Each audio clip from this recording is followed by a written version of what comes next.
Pakistan Meclisi Başbakan Han'a karşı güvensizlik oylaması oturumu için toplandı. Yapılan oylamada Pakistan Başbakanı İmran Khan güven oylaması sonucunda görevden alındı. İmran Han güven oylamasını 142'ye karşı 199 oyla kaybetti. Oylamadan hemen önce Meclis Başkanı Asad Kayser ve Başkan Yardımcısı Kasım Suri istifa etti. Meclis oturumunu güvensizlik oylaması için bastıran muhalefetteki Pakistan Müslüman Ligi Nawaz'dan milletvekili Ayaz Sadık yönetti. Anayasa Mahkemesi 7 Nisan'da verdiği kararla Başbakan Han'a karşı güvensizlik oylamasının gerçekleştirilmesinin önünü açmıştı. Han'ın ittifak kurduğu ve mecliste 7 milletvekiline sahip Birleşik Halk Hareketi, 4 vekile sahip Belucistan Avami Partisi ve bir parlamentere sahip Cumhuriyetçi Vatan Partisi muhalefetin yanında yer alacağını duyurmuştu. Hükümetin ittifak kurduğu partilerin güvensizlik oylamasında muhaliflerin yanında yer alacağını açıklamasıyla meclis üstünlüğü muhalefet bloğuna geçmişti. Öte yandan iktidardaki Pakistan Adalet Hareketi Partisi'nin en az 13 milletvekili Başbakan Han'a karşı muhaliflerin yanında oy kullanacağını açıklamıştı. Pakistan Ulusal Meclisi 342 milletvekilinden oluşuyor. Başbakan Han'ın görevden alınması için en az 172 oy gerekiyor. Başbakan Han'a karşı güvensizlik oylaması önergesi 28 Mart'ta parlamentoda 161 evet oyuyla kabul edilmişti. Pakistan'da Başbakan İmran Han'a yönelik kaos planının arkasında Pakistan FETÖ'sü olarak bilinen Tahirul Kadiri'nin cemaati ön plana çıkıyor. Tahirul Kadiri 2017'deki halk ayaklanmalarını körükleyen kişi olarak gündeme gelmişti. ABD'nin Türkiye dahil birçok ülkede devreye soktuğu darbe ve kaos senaryosunun sonuncusu bu kez Pakistan'da ortaya çıktı. Başbakan İmran Han'a yönelik kaos planının arkasında Pakistan'ın FETÖ'sü olarak bilinen Tahirul Kadri'nin cemaati ön plana çıkıyor. Süreç nasıl başladı? Süreç ilk önce İmran Han hükümetine destek veren Birleşik Halk Hareketi Partisi'nin koalisyondan çekilmesini açıklamasıyla başladı. İmran Han'ın 342 sandalyeli Ulusal Meclis'teki desteği 164'e düştü. Muhalefet ise 175 sayısına yükseldi. Böylelikle muhalefet İmran Han hükümeti için güven oylaması talebinde bulundu. Bu hamlenin ardından Pakistan Meclisi Başkan Yardımcısı Kasım Suri dün sabah muhalefet partilerinin güvensizlik oylaması önergesini yürürlüğe koymadığını ilan etti. Suri kararını dış destekli bir komplonun parçası ve anayasaya aykırı olmasına dayandırdı. Başbakan İmran Han kararı Meclis Başkan Yardımcısı rejim değişikliği girişimini durdurmuş ve uluslararası bir komploya izin vermemiştir diye değerlendirdi. Cumhurbaşkanı Arif Alvi de İmran Han'ın önerisini kabul ederek meclisi dağıttı ve erken seçim sürecini başlattı. Komploların arkasındaki isim Pakistan'ın FETÖ'sü Tahirul Kadri. Halkın oylarıyla seçilen İmran Han'a yönelik bu operasyonun arka planında Türkiye'de 15 Temmuz darbe girişiminin faili FETÖ elebaşı Gülen'in benzeri bir isim öne çıkıyor. 1957 doğumlu Tahirul Kadri, 1974'te Lahor'da bulunan Pencap Üniversitesi Hukuk Fakültesinden mezun oldu. Sonraki dönemde eski Pakistan Başbakanı Nevaz Şerif'in babası Muhammed Şerif ile tanıştı. Zengin bir iş adamı olan Muhammed Şerif, Kadri'yi sahibi olduğu dökümhanelerden birine imam olarak atadı. 1970'lerin sonunda Lahore'de halka açık özel bir duyuru yapacağını ilanı için sokaklara posterler astıran Kadri, televizyon ve radyolarda da toplantısının reklamlarını döndürmeye başladı. Ünü çoktan halk arasına yayılmış, Kadri'nin duyurusunu dinlemek üzere binlerce insan toplandı. Katılımcılara gördüğü bir rüyadan bahseden Kadri, rüyasını şu sözlerle anlattı. Biri bana Peygamberimizin Pakistan halkına İslam'la ilgili hiçbir şey yapmadıkları için çok kızgın olduğunu söyledi. Peygamber din bilginlerimize kızgın, ülkemizi terk edecek. Ben peygamberimize giderek ülkemizi affetmesi için kendisine yalvardım. Bir süre sonra peygamberimizin öfkesi geçti ve Pakistan'da kalması için ettiğim ricayı kabul etti. Benden Pakistan'da kalması için yolculuk biletleri de dahil olmak üzere gerekli ayarlamaları yapmamı istedi. Kadri 1981'de dinler arası diyalog çalışmalarına başladı. Aynı zamanda Kur'an Yolu Hareketi diye bir cemaat kurdu. Kadri bu anlamda dinler arası diyalog çalışmaları tüm dünyaya yayılan FETÖ ile benzerlik gösteriyordu. Kadri yöneticisi olduğu Minhaj Üniversitesi başta olmak üzere birçok okul ve kolej açtı. Bu amaçla kurulan Minhacül Kur'an, İslami eğitime estetik bir dokunuş veren laik bir eğitim anlayışını benimsiyordu. 1980'lerin sonunda Kadri güçlü destekçileri olan Şerif ailesiyle ters düştü. Profesör Doktor Abdülhamit Birışık zamanın atmosferini şu şekilde anlatıyor. 1993'te Pakistan'da bulunduğum sırada Kadri'nin mitingine gittim. Nawaz Şerif'e ciddi anlamda muhalefet eden Kadri, Şerif'in bir kafir olduğunu ve cehennemde yanacağını söyledi. Geçmişte Fethullah Gülen'de İslami söylemlerde bulunan Refah Partisi ve partinin genel başkanı Necmettin Erbakan'a karşı açıkça muhalefet ediyor, sert sözlerle eleştiriyordu. 1990'ların sonunda General Müşerref ülkede sıkı yönetimi ilan edince Kadri de yeniden politik sahneye adım atmaya karar vererek Müşerref'i destekledi. 2002'de düzenlenen ve Müşerref'in kazandığı referandum için kampanya düzenleyen Kadri çok geçmeden de Müşerref tarafından ödüllendirilerek mecliste bir sandalye sahibi oldu.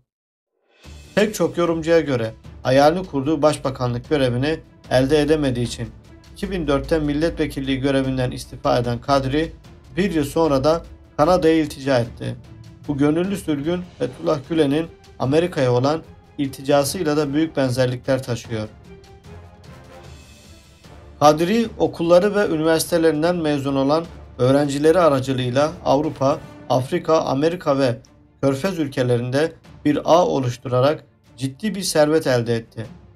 Pakistan'da devşirdiği öğrencileri devletin kurumlarına yerleştirip ABD-İngiliz operasyonu için kullandı.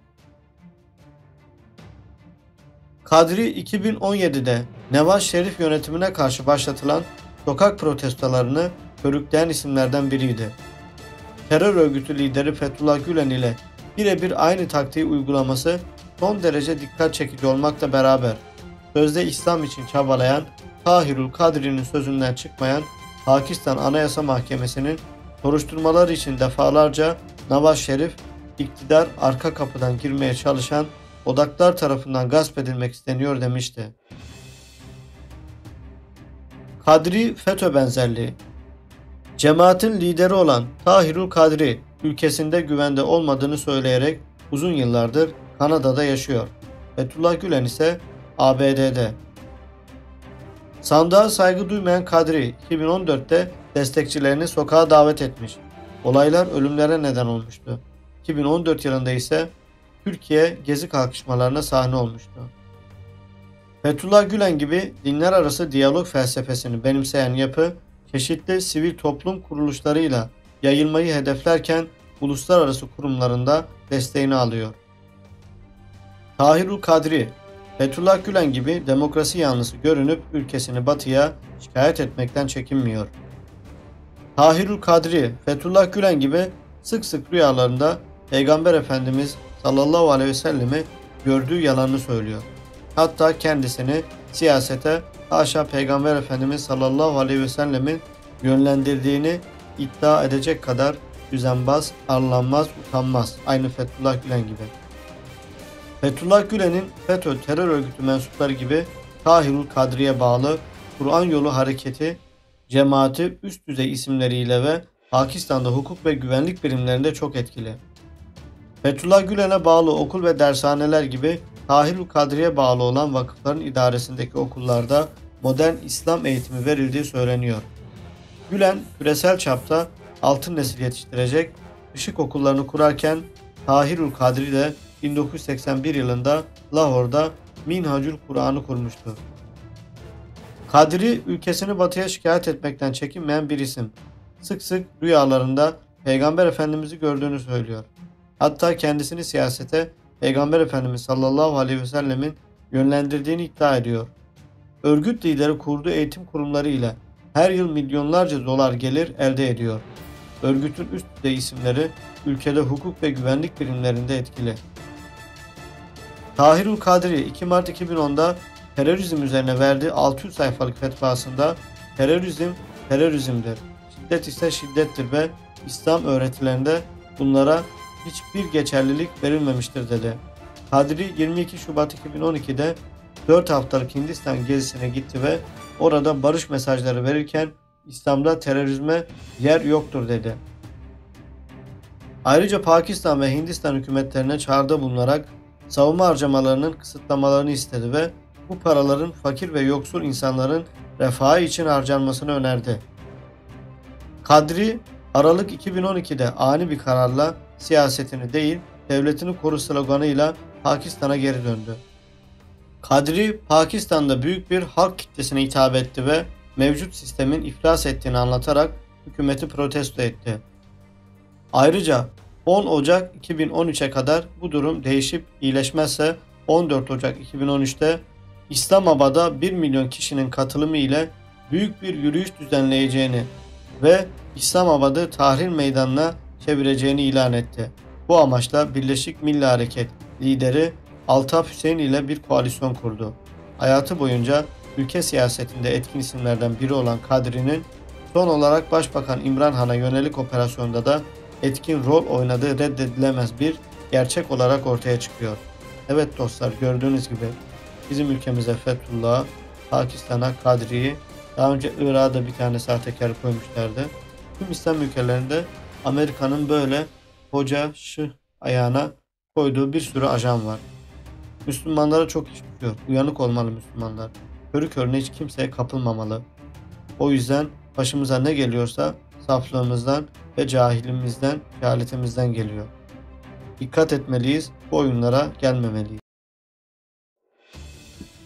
Pakistan Başbakanı İmran Han bir siyasi darbe girişimiyle karşı karşıya kaldı. Bazı koalisyon ortakları muhalefete geçti. Hükümeti devirmeye çalıştı. İmran Han bunu Amerika'nın tezgahladığını, kendisini de tehdit ettiğini, hayatının tehlikede olduğunu açıkladı. ABD'den gelen bir mektubu örnek göstererek taraftarlarını bu darbeyi boşa çıkarmak için sokaklara çağırdı. Mektup Pakistan'ın Washington Büyükelçisi'ne verilmişti. Pakistan iç işlerine müdahale nedeniyle ABD'ye nota verdi. Meclis Başkanı güven oylamasını reddetti. Pakistan Cumhurbaşkanı da meclisi feshetti. Seçim kararı alındı. Bush 2001 yılında Afganistan işgal öncesi de Pakistan'ı tehdit etmişti. Perviz Müşerrefe savaşta ABD'nin yanında olmazsa Pakistan'da taş üstünde taş bırakmayacağını telefonla bildirmişti. Afganistan Savaşı'nda 70 bin Pakistanlı öldü. İmran Han'ın açıklamaları dehşet verici. ABD bana tehdit mektubu gönderdi. Hayatımın tehlikede olduğuna dair istihbarat bilgileri alıyorum. Pes etmeyeceğim, savaşacağım. Ne kimsenin önünde eğileceğim ne de milletimin kimseye boyun eğmesini sağlayacağım. Pakistan'da bir Amerikan üssüne ve Pakistan'dan topraklarından Afganistan'a yönelik bir eyleme izin vermemiz mümkün değil. Kesinlikle hayır. Pakistan'ın ABD'den uzaklaşıp kendi yoluna gitmesi, Çin ile yakın ilişkiler kurması, Rusya'ya ambargo uygulamaması, kısaca ABD'nin doğrudan talimatlarını reddetmesi böyle bir krizi besledi. ABD'nin Afganistan'dan apar topar kaçması sadece Orta Doğu ülkelerini değil, Pakistan'ı da derinden etkiledi. Artık ABD'ye güvenmeyecekti. Dünyanın yeni güç haritasına göre oynayacaktı. Bir nükleer güçtü ve bu gücün farkındaydı. Pakistan Türkiye'nin izlediği yolu takip ediyor. Türkiye ile birlikte hareket ediyordu. Karabağ Savaşı'nda Türkiye, Azerbaycan, Pakistan birlikte hareket etti. Ardından 3 ülkede çok farklı askeri tatbikatlar uyguladı. Sanki Orta Asya ülkeleriyle birlikte bir tür ortak ordu temelleri atılıyordu. Geçtiğimiz hafta Cumhurbaşkanı Erdoğan'ın Özbekistan ziyaretinde yaşananlar, ağlama ve sevinç Türkiye, Orta Asya, Güney Asya hattında bazı şeylerin çarpıcı biçimde değiştiğini, yeni bir kuşak oluştuğunu gözler önüne seriyordu. Şimdiden şunu söyleyebiliriz. ABD Afganistan'dan sonra Pakistan'da da bitti. Pakistan'ın Türkiye tipi direnişi ABD'yi yenecektir. ABD Orta Asya'da kaybetti. Orta Doğu'da da kaybedecek. Dünya artık Batı'yı Asya'da, Afrika'da, Latin Amerika'da istemiyor. ABD ve Avrupa kendi haritasına çekilecek. Bu günler ABD ve Avrupa için kabus günleri. Nereye el atsalar orada kaybediyorlar. Ukrayna'da savaşı kışkırttılar, ellerinde patladı. Pakistan'da siyasi darbeye giriştiler, ellerinde patladı. Bu hafta bir yenilgi daha aldılar. Hem de Avrupa'da, Macaristan'da 6 muhalefet partisi Türkiye'deki gibi tek cepheye dönüştürüldü. Amaç Başbakan Viktor Orban'ı devirmekti. Olağanüstü medya baskısı uyguladılar. Soros dahil batılı sermayeyi harekete geçirdiler. Viktor Orban'ın seçimi kaybettiğine dair anketler yayınladılar. Müthiş kitle operasyonları yaptılar. Önceki günkü seçimi Orban ezici bir üstünlükle kazandı. ABD ve Avrupa Birliği'nin finanse ettiği muhalefet ağır bir yenilgi aldı. Türkiye'deki gibi 6 partiden oluşan cephe Macaristan'da çöktü. Aslında Türkiye için planladıkları model çöktü.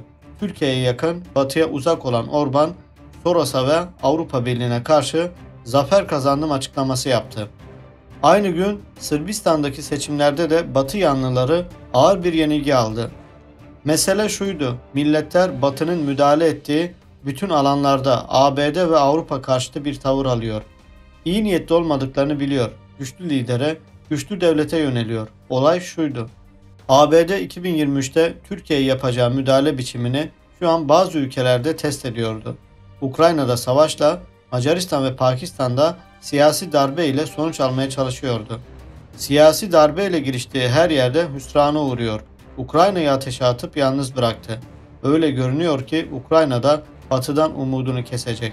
Şu an Türkiye'nin belirlediği bir alana yerleşiyor. Batı bencildir. Herkesi kullanır, risk kendisine yönelince yalnız bırakır. Artık ABD ve Avrupa'nın bu anlamda milletler üzerinde hiçbir kredisi yoktur. Erdoğan modeli lider, Türkiye modeli ülke. Eğilimi bütün dünyada yükselen en önemli dalga oldu. Ülkeler Türkiye gibi güç inşa etmeye, himaye ve vesayetten çıkmaya çalışıyor. Bu yüzden de her fırsatta Batı müdahalelerine karşı duruyor. Daha dün Cezayir'de devletin bazı alanlarında Fransızcayı yasakladı. Fransa bütün Afrika'da ülkelerden bir bir dışlanıyor, kovuluyor. Afrika sömürgeci bütün izlere inanılmaz bir reaksiyon gösteriyor. Kafkasya'da Azerbaycan, Orta Asya'da Özbekistan, Güney Asya'da Endonezya, Kuzey Afrika'da Cezayir, Afrika'da Nijerya, Orta Doğu'da Suudi Arabistan ve Mısır. Müslüman orta kuşakta 21. yüzyılın sıçraması yapılacak ülkeler arasında. Türkiye bütün bu ülkelerle çok hızlı yakınlaşma içine girdi. Bence Müslüman orta kuşakta bir şey deneniyor. Atlantik'ten Pasifik'e uzanan yeryüzünün ekseninde büyük bir hareketlenme var. Türkiye bütün bunların tam merkezinde. Türkiye küresel güçtür derken bunu söylüyoruz. Bu yükselişin ilham kaynağı Türkiye çünkü. İşte 2023'te bunu durdurmaya çalışıyorlar. Macaristan'daki gibi 6 siyasi partiyi bu amaçla tek çatı altında topladılar. Hepsini FETÖ ve PKK çizgisine çektiler. Terör örgütleriyle ortak ettiler. ABD ve Avrupa'nın Türkiye ile savaşı. CHP'nin başını çektiği o 6 parti üzerinden yürütülüyor şimdi. Biz bu yapıyı iç işgal kategorisinde değerlendiriyoruz. Onlar siyasi bir hesap peşinde değil. Onlar ABD ve Avrupa adına Türkiye ile savaşıyor. Türkiye'yi durdurmaya çalışıyor. Türkiye üzerinde yeniden Batı himayesi kurmaya çalışıyor. Türkiye'ye tuzak kuruyor. Siyasi mücadele adı altında ülkeyi çökertmeye çalışan, bu amaçla terör örgütleri ve Türkiye düşmanlarıyla ortaklık kuran bu yapı yüzlerce yıllık tarihe ihanetiyle anılacak. Batı'nın desteklediği her yapı kaybediyor. Bunlar da kaybedecek. Geride sadece bu utanç kalacak. Bu tuzakta çökecek.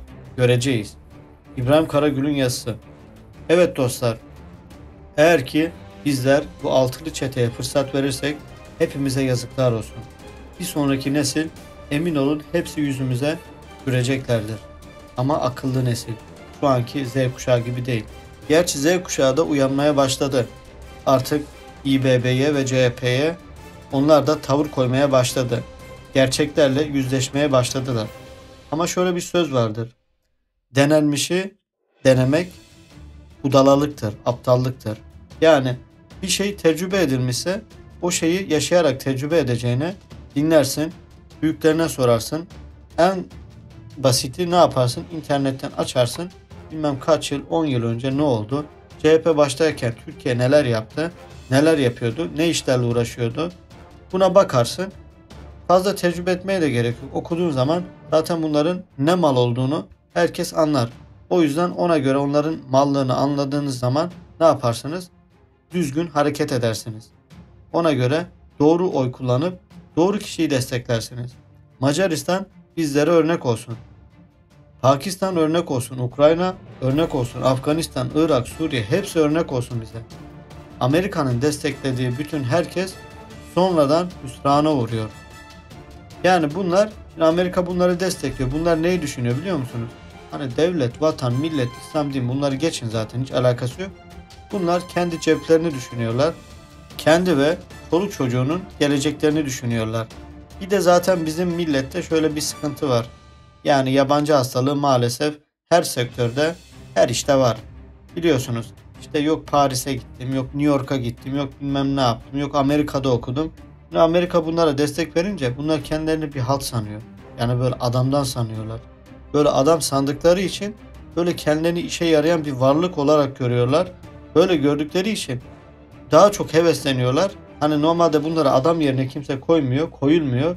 Çünkü insanlara ne yapacaklarını söyleyemiyorlar. Yani halk da çoğu bunları dikkate almıyor. Almadığı için Amerika bunları muhatap alınca bunlar böyle kendilerini çok değerli, kıymetli bir şey sanıyorlar. Ama bizler çok iyi biliyoruz ki onlar bir tenekeden fazlası değil. Tenekeden vurduğun zaman ses çıkar. Bunlardan ses de çıkmaz. Niye bu kadar ağır konuşuyorum? Çünkü amaçları belli. Amaçları Türkiye'yi parçalamak. Türkiye'nin küresel güç olmasını engellemek. Türkiye'nin küresel güç olmasını engellemek demek tüm İslam ordusuna, tüm İslam ülkelerine karşı çıkmak demektir. Amerika bu oyunu bozmaya çalışıyor. Bizim içimizdeki bu hainler de buna destek veriyor. O yüzden bunlara ağır konuşma değil bu. Daha da konuşacağım çok şey var. Ama biliyorsunuz YouTube videoları siliyor. O yüzden konuşamıyorum. Ama şöyle gelseler hepsi altılı çete. Ya şöyle bir halkın içine gelseler kendi adamlarına vermeyecekler mikrofonları. Bize verecekler.